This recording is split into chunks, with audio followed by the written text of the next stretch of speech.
Hello, my name is Mark Blocker. In this segment, we're going to cover buying cedar lumber. Okay, here I've got a few different examples of some cedar lumber. Cedar's in the redwood family, and it's a very desirable wood, especially for exterior home protection, because it deteriorates very slowly. And when you buy cedar, it comes in different grades, and the type of grade that you may want or are looking for depends on your application.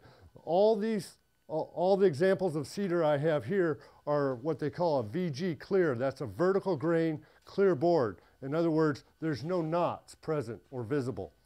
Now, this is a piece of lap siding. It's cut at an angle, and it's used for overlap siding on a house. It's also a clear grain. If you're going to paint the siding like it was done on this application, you wouldn't need that clear grain. You could get some with some knots in it, and it'd be a lot more inexpensive. The clearer the grain, the better the look of the quality of the wood, the more expensive the cedar will be.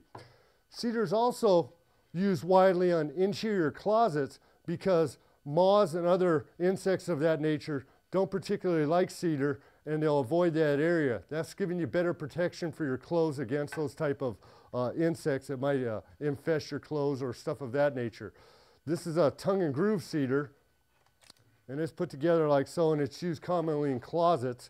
Here I have some short pieces of cedar scrap. Once again, they're clear quality. There's no knots in them, and that runs you a little bit more than a knotty grain. Generally, when you're purchasing lap siding or tongue and groove or stuff of that nature for cedar, it's sold by the board foot.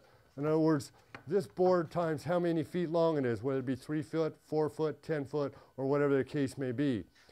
Cedar is also readily available in the use of shims. And once again, the reason for this is it deteriorates very slowly. So if it's used underneath the house for leveling something off, it's going to stay there a long time and last for a long duration. So there you have a brief overview on how to buy cedar lumber.